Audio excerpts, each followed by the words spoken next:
Sugar does a lot more than just make you fat. That's what we talked about last week. And this week, we're getting into the final days of our 14-day sugar challenge. And we're going to start right after this.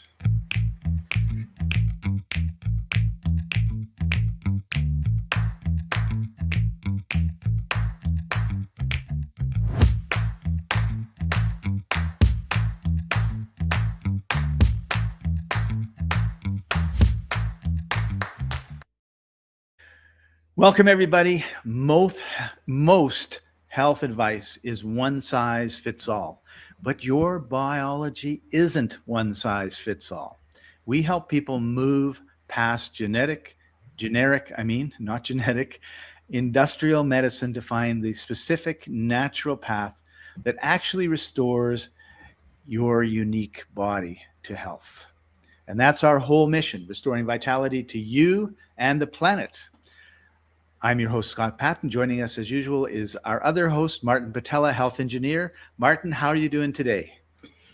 Well, to say the truth, I am feeling a little draggy. Didn't sleep so great last night. How about you? I had a problem. There was a thunderstorm that started at 1 o'clock and went till about 3:30. And it was boom after boom after boom. And my poor little cat was meow, meow, meow, meow. And I think it was more that she wanted to go outside and watch the lightning storm. Oh my God. All right. I was just thinking that I just need some sugar, to pick me up. Perfect. That's just a great shot in the arm, right? Yeah, that's it. Pump up the glucose. See what happens. See what happens. Although I think we know what happens. Before we get started, I want everyone to know that Martin and I were looking at a short reel yesterday, and it was a fruitopian making fun of a carnivorian. And I think it's just the perfect example of where we come from compared to where everybody else comes from.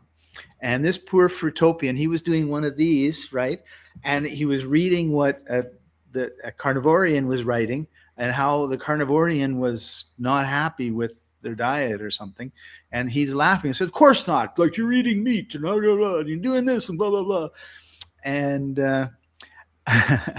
yeah, that's right. And of course, we're sitting there and we're going, there's a certain diet that is really good for you. And I'm speaking to you. And there's a diet that's really bad for you. I'm speaking to you. And generally speaking, what happens is so Martin says, oh, Scott, I'm on the banana diet. It's awesome. It's awesome. Take it. And I get on it and I get the flu and my body is aching and I can't sleep at night. And I think this is just crazy. And I go back to at least maybe not the ideal diet, but something that wasn't making me feel so awful. And this is what happens because Martin told 3 other people and they love the diet. So his group grows and grows and grows because these are all people that do really, really good on banana. And all the people he tells that don't, they just quietly leave. And so he thinks in his bubble, banana diet is perfect. And the carnivore diet people, they're all the people that having meat and fish and whatever just makes them like feel awesome. And the people that eat that and feel terrible, they just quietly leave too. So we end up with all of these bubbles of this is the way to do it when there's only really one way to do it. And that's our way. Right, Martin? Absolutely. If you're really lucky and meet the nutritionist that is the same model as you, then his parts will match with your parts, right? It's sort of like Chevy and Ford and Dodge, right? And so I can move all the Dodge parts on my Chevy truck, and I think it's going to be a disaster. Yeah. Anyway, that's what you're describing. Is just interoperability is not that great. Right. And yeah, I remember the Atkins diet, right? It was just the pineapple diet. I used to say banana because I'm just being facetious, but there was a pineapple diet. Yeah, but there was this famous nutritionist that Bill Clinton listened to, and lost a lot of weight after Bill Clinton was the lover of hamburgers, and then he ended up going vegetarian, and things were all different. Yeah.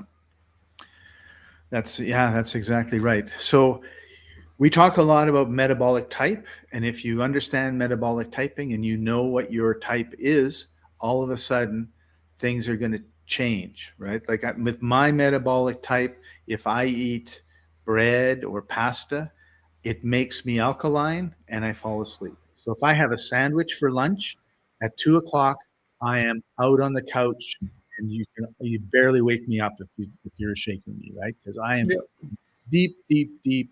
It's not even this. I don't know if I'm dreaming or not, but I don't remember dreaming, but I think you're passed out. passed out. Yeah. It's like, it's not asleep. It's passed out, comatose. So, and then if I have, But eggs. for you, if you match it right, like let's just say that you're going to go and order a lamb chop, and then you'll have potato with it, and then you'll have some cauliflower, broccoli, and carrot steamed on the side, and yeah, maybe regardless of the other parts of the meal being fine, you'll be out cold. Right. Yeah. And when you know that, doesn't mean I don't do it all the time, because I also have like this huge craving and desire for a slice of bread, right? And that's my addiction. And sugar is another one, which we're going to be talking about today. And so I'll go without it. And then one day I'll say, I'm tempted. And then I'll have a cinnamon bun and sleep for an hour. Yep. So last time we were talking about sugar and a 14-day sugar. I don't want to should I call it a fast? Yeah. Sugar That's fast. a pause. It's a sugar pause.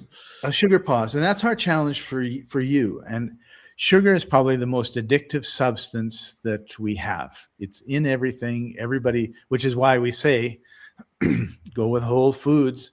Don't eat the processed foods, because it's all stuffed with different types of sugar, some of which is harder to digest than others, right? Yeah. Fructose, glucose, I'm looking at you. And I just wanted to quickly go through a quick review. The 14-day sugar reset. Okay, sugar is not just a calorie problem. It's a systemic biological crisis. So it has a bad effect on your brain, destabilizes your energy, and your cognitive function declines dramatically. We wonder why everyone's dumb around us. It's because they're eating too many donuts and ice cream. So on the top, you can see your cells and your nerves and everything. And on the bottom, that's your nerves on sugar. That causes a lot of problems. And this little house, that's your energy in your cells that's created. And unfortunately, you can see there's a key, and all of that energy is outside the cell, but you've locked the door and you're not letting it in. So it's not that you don't have all the energy you need, you do, but you're unable to use it. Kind of like a diesel engine and you put gas in it, right? It's not going to work. Well, this would be more like your fuel filter is all clogged up. Or your fuel. Yeah. That's a good one. I prefer that one. So you've got your trigger, you've got the ingestion, you've got the dopamine spike, which is the other problem. Like, you feel good, I feel good. And you have to be willing to feel bad for a while. It's like if you were a runner and you wanted to run in a race, right? So you're going to have to train. And when you're training, you're breaking down your muscles are sore as they work their way back. And, but you've got that goal. So if your goal is better brain working, more energy, less tires around your waist, then you need to look at doing this. And what's going to happen is on day 2, 3, it's going to be awful. I promise you will have cravings. You're going to have cravings. You're going to feel terrible.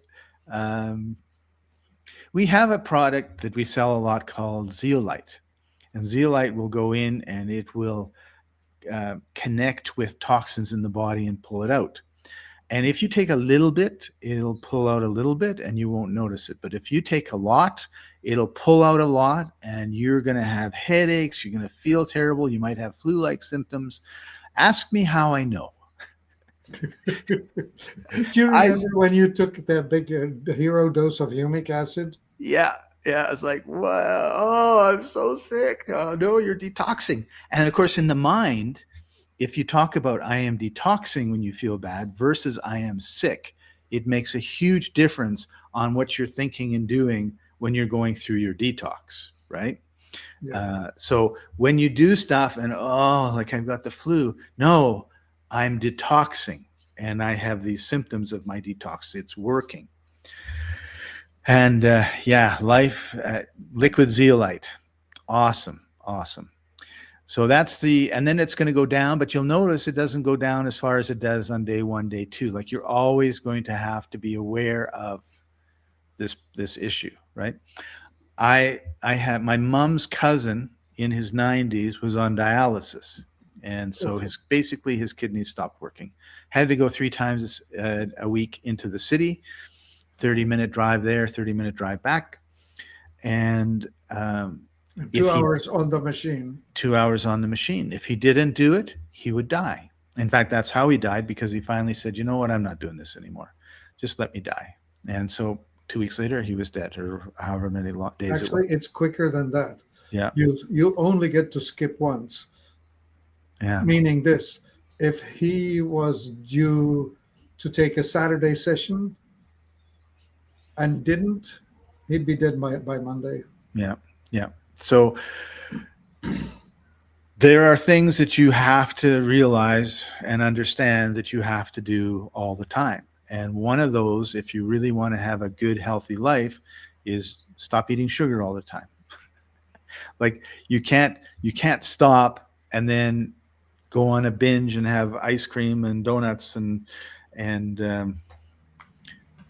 cake. Yeah, never mind that. Okay, so let's get sciencey here, Scott. Let's just explain to people what really happens, because there's this wonderful thing that happens in the brain is when you shake the whole thing and stop feeding it the signals, you actually retrain the brain. And that's that downslope. That's the day 6, 7, and so on, is that you have actually convinced the brain that the old thing is over. And it will take possibly longer, right? Like I think that for a new habit to be fully established, you need about 21 days, not just at 14. least, yeah. But by the time you're into week 2, you are doing decidedly better. Okay, you want to skip to the next slide? Sure. I want to add one more thing to that, and that is once you're off of it and then you get a donut or something, you're going to feel awful eating the donut, because it really is poison. Now you're not poisoned and you just poisoned yourself, right? It's like you're walking in the woods, everything is fine, and a rattlesnake bites you on the calf, right? Like, oh, I'm poisoned. I'm not feeling good. And then you just have to make sure that you just don't, you say, okay, I poisoned myself, and put it away and stop. So, and here's the clarity gradient. This is your transition. Yeah. Yeah. Well, this was the day 1 too, right? Like you will notice that first the glycogen drops, then the insulin drops. And you're going to have cravings, and you're going to have mood swings. So warn everybody, right? Like, be aware. Oh, yeah, totally. Hey, Martin, I haven't had any sugar for a day and a half. So when I yell at you or snap at you, don't take it personally. I'll be better tomorrow. Yeah. I'm doing withdrawals. I'm doing withdrawals. Yeah, it's like you are really withdrawing from a drug. Yeah. Yeah. Yeah, there we go. That's a lovely graphic. Everything's just going off. Yeah. And now here we are. Now we're caught up. This is the part we wanted to talk about today, which is day 5 to 9.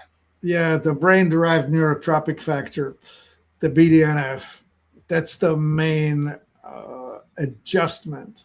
You know, this thing that's built in. That's the thing that makes your brain plastic, adjustable, able to adjust to reality as you find it. Right. But it's the appetite suppression, right? Like it's the resensitization of that leptin pathway. Right. And now we have here the BDNF spark. Well, So that's the point, right? Like if you don't have BDNF, you will have no breaks or no signaling. Yeah, like you will keep on eating even though you're full and even though you're gaining weight like it's going out of style. You will keep on eating because your brain never hears that you've had enough. right. This thing all of a sudden comes on, and all of a sudden you know that you've had enough early. Which is, yeah. So instead of eating and eating and eating and gaining and gaining and gaining, you're eating and your body is saying, hey, I'm good. And we don't need to Yeah. eat anymore. And then watch the weight drop. Yeah. And so what happens then is that the signaling renews and the blood glucose levels stabilize, and your body starts using fat for energy instead of glucose for energy. Remember, we were talking about burning kindling in the Yeah. fireplace? Yeah. Last time, how it burns hot and fast. Right. So once you convince the brain that there's no kindling coming, it just goes for the reserves. It goes for the fat reserves that you have accumulated over time. Right. Yeah. And you've got emotional stability that's happening now. The Yeah. dopamine and the cortisol levels are leveling out, Yeah. and your Yeah. cravings drop, which is Yeah. amazing. I mean, it would be really nice at 8 o'clock in the evening if I wasn't opening all the cupboard doors looking for something to chew on. Knowing that there's nothing there, but it doesn't stop me from opening. It's What like should I'm we have totally you? out of control. What should we have you get? Maybe a bag of dates. Bag of dates, yeah. What about figs? Equally fine. Yeah, because there's a lot of fresh figs here. I happen to be in Mexico right now, Yeah. and lots of figs. And then your energy stabilizes. And I think that's one of the major complaints people have is, oh, I'm so tired and can't do this, and I Yeah. need to sit in front of TV. And And so you made fun of the fruitarian, but here's an interesting thing. Fruit is carbs, but it's mainly fructose. And fructose is actually energetically quite expensive to convert into glucose. So it's surprising that proteins convert into energy quicker than fruit. Okay. So go figure, right? So So some people do just fine on a high fruit diet, but it's some people. right. So again, depends on your metabolic type, right? Yeah. Now, if you're wanting to have no sugar in your diet and fruit are full of sugar, does that mean you shouldn't have any fruit for the next 14 days if you were to do this Well, challenge? so the highest glycemic index of all things would be white rice, white potato, the steamed starchy tubery uh, rich things. They are the highest. Um, they are like 100, on the scale. HFCS, high fructose corn syrup, is an 87. Yeah, so don't get that. Sucrose, which is sugar, cane sugar, is a 70. Proteins usually somewhere around 25 or so. And what about fructose? It's somewhere in between. I don't remember the exact number. I can ask my AI. What is the glycemic index of fructose? They will answer it. I bet they know. Anyway, so those are interesting points, right? So when we're talking about a sugar challenge, we're not just talking about that white stuff. We're also talking about the starches like potatoes, rice, pasta. Well, so look at that. They tell me that diets chronically high in refined fructose have been shown to suppress the BDNF that we just said was the wonderful thing. Yeah. Because your liver handles 100% of fructose metabolism, high doses of pure or concentrated fructose, such as high fructose corn syrup, will overwhelm your hepatic liver pathways, leading to new fat creation straight up in your liver, making your fatty liver happen right away. Okay. But nothing about fructose. Well, no, the index itself is between 15 and 20. Oh, okay, so not So high. it's low. It's low. But you see, when you eat fructose in the form of dates, figs, and pomegranates, it's very different from mainlining HFCS. Right. All right. So the clarity gradient continues. We're going to have metabolic clarity. We're going to optimize our fat burning. We're going to be recalibrating our senses, and our mind is going to be a lot better off. Yeah. And I guess, I mean, we were talking about this before we came on the air, and I was looking at this particular slide and thinking, this is the big promise. Like, what if we told you for free, like you can do this for free, not going to cost you anything, just a little bit of time, that your ketone production is going to increase. You're going to have stable energy. Your inflammation is going to drop like a rock. You're going to be focused like an eagle. And you're going to have your brain repair itself and regenerate itself like you've never seen before. You're going to have the brain you had when you were 20, as long as you're over 20 now. And your cravings are going to decrease, and your mood is going to be awesome. Like, you're not going to be snapping at the kids or any of that stuff. And everyone would be going, yeah. Okay, what do I have to do? Stop eating sugar and high glycemic index. Scott, you need to say it differently. Stop eating high carb foods. So this will include croissants. This will include not croissants. This will include the bread that they serve in the Italian restaurant before you start. This will include the pita bread that they give you. The pizza. Oh, that too. And the potatoes, French fries. Oh my God. How different people would be if they just never ate French fries, eh?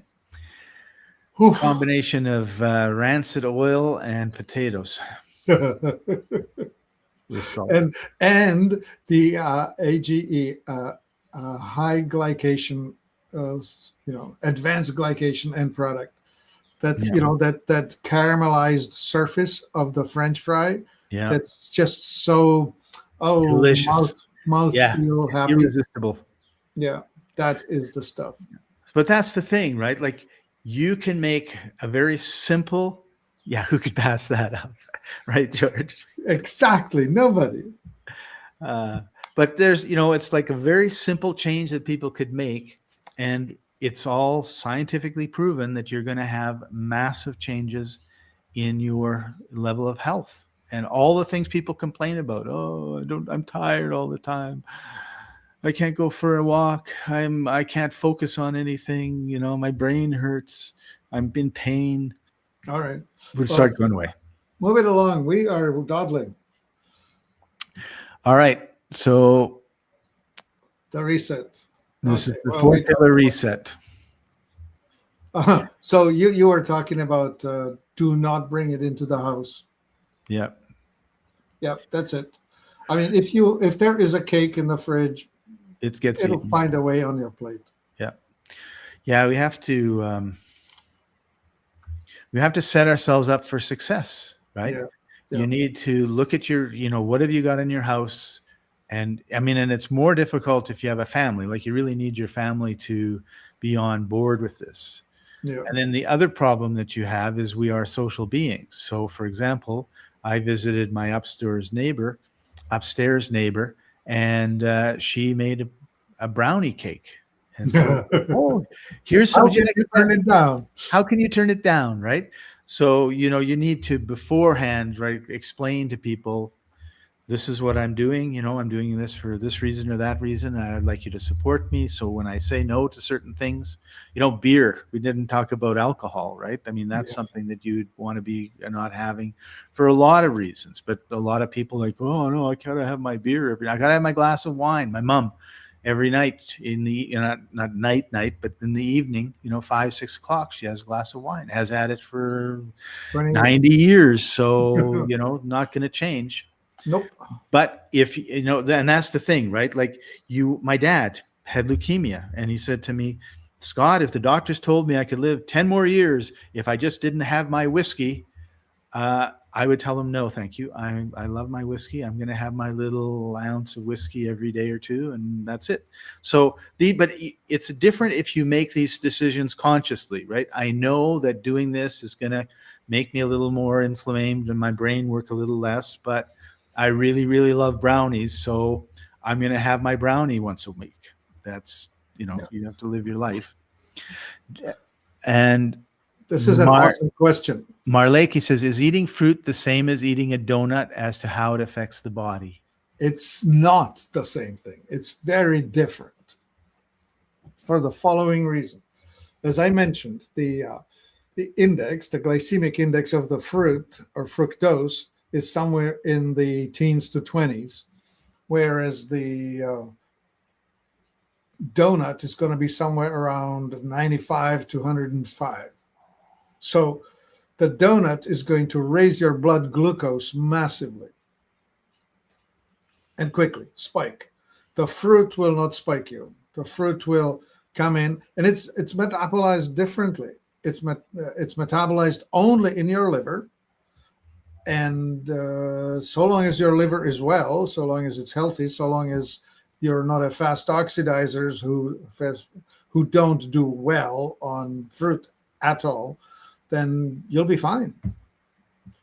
I give you an example. The finest example was Steve Jobs, the ex-CEO of Apple Corporation.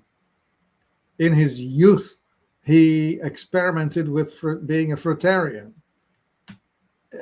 He thought he was oh so good, but he totally blew out his liver and his pancreas. So later in his 40s, he got problems with both liver and pancreas and ended up dying because of it early at 54, I think. I was going to ask that question about the liver too. Like if you've like, as for example, me, if I've had hepatitis, I had my liver stopped. So I probably shouldn't have a heavy fruit diet, not zero fruit, but like one orange, every day or two, or an apple every day or two, or a banana every day or two. Mm-hmm. I'm not saying all three on one day sort of thing. Let's put it this way. You will not make a good fruitarian. No. You'll be best on a mixed diet that has protein in every meal, and the carbs are of limited quantity, right? So, okay, a cup of blueberries with yogurt if you can handle dairy or something like that. Awesome. Yeah. Yeah, I mean, and I love fruit. Like I love blueberries and strawberries and mangoes and bananas and oranges and apples and everything else. I remember doing 90 days of watermelon. Wow. It's an amazing tool because watermelon is a kidney flush and water flush and whatever.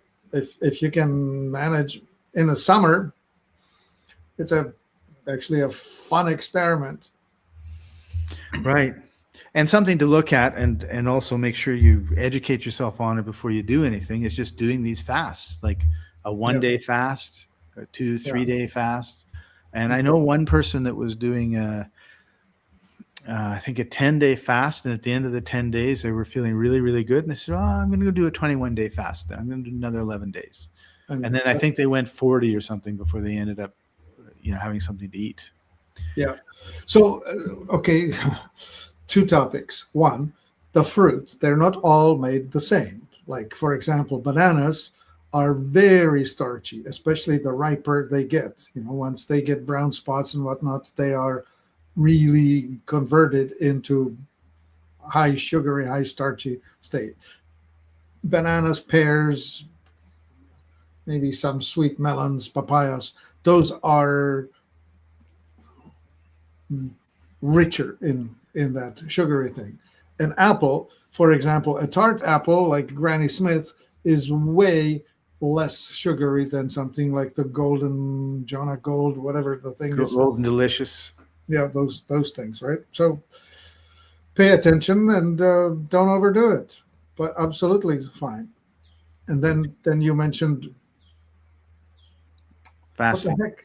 Fasting. You said fasting. Yeah, well, and again, depending on your body type, depending on your metabolic dominance, you want to. Some people will have an easier time.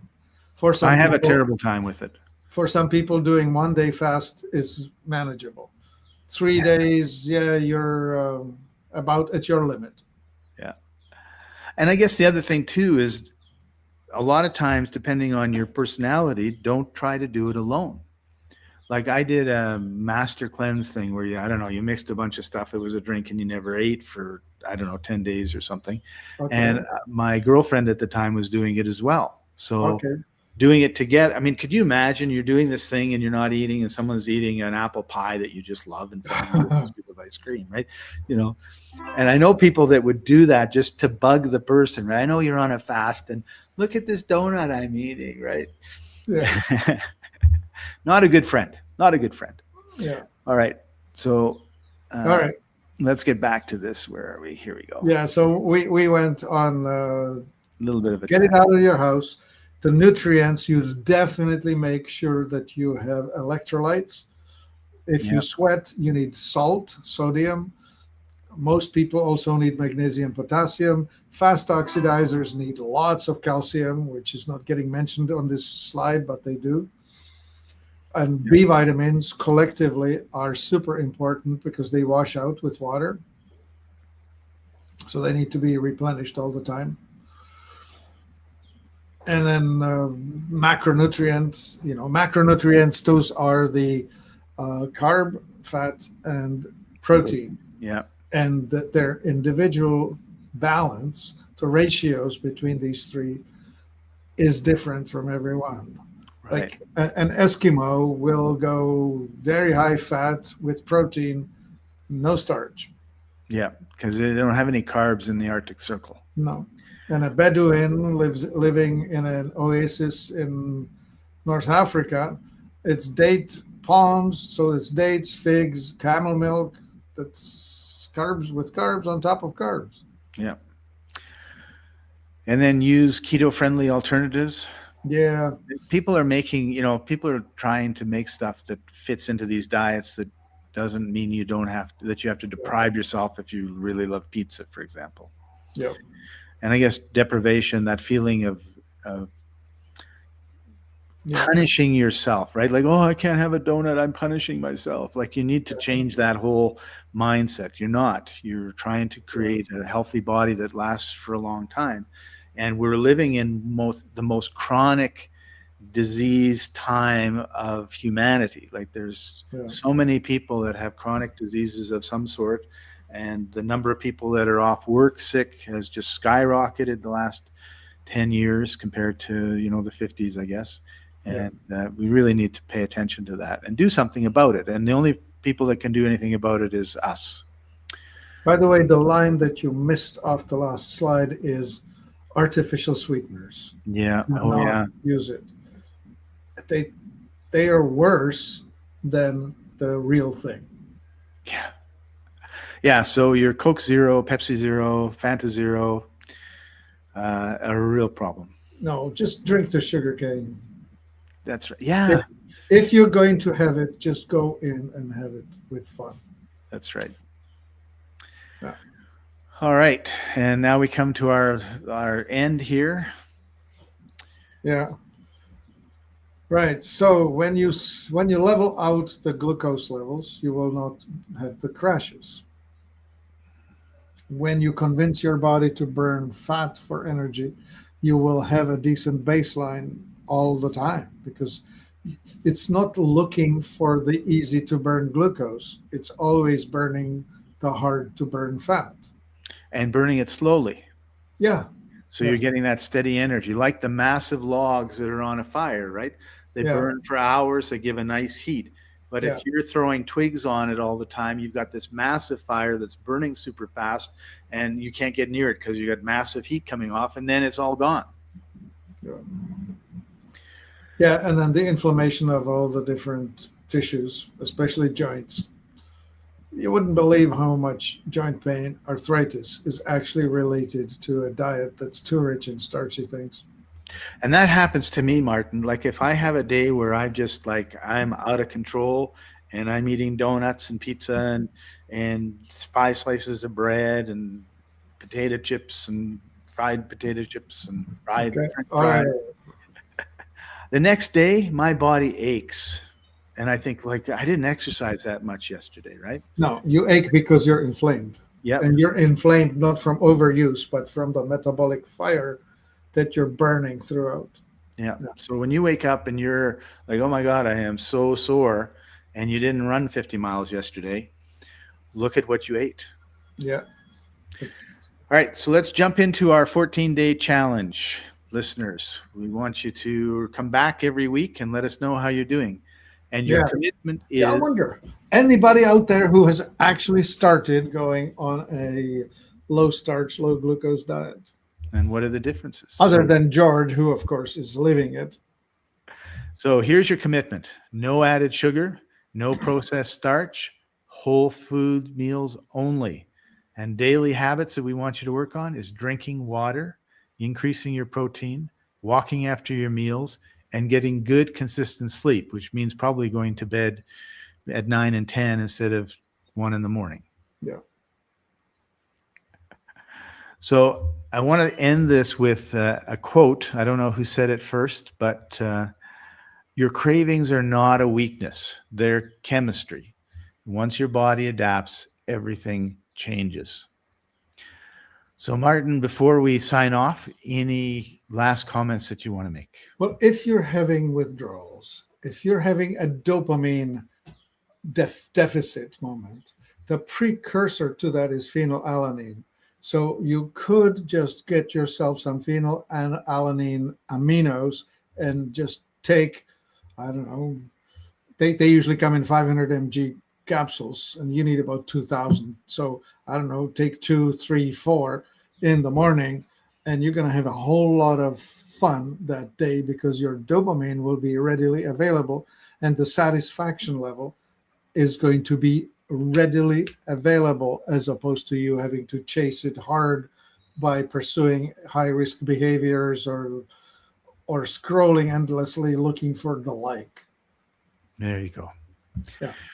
All right. Thanks for joining us, everybody. Martin, thank you for taking time out of your busy day. Thank you, George. Always appreciate having you here with us. And this has been the Life Enthusiast Health Shots podcast, restoring vitality to you and the planet. And we'll see you next week, everybody. Bye for now. My body's a temple, but the walls are cracked. Stuck in the rubble of the years I've stacked. Stagnation in my veins like a river through the dust. Toxic whispers in the wind, but I gotta rebuild. I must restore.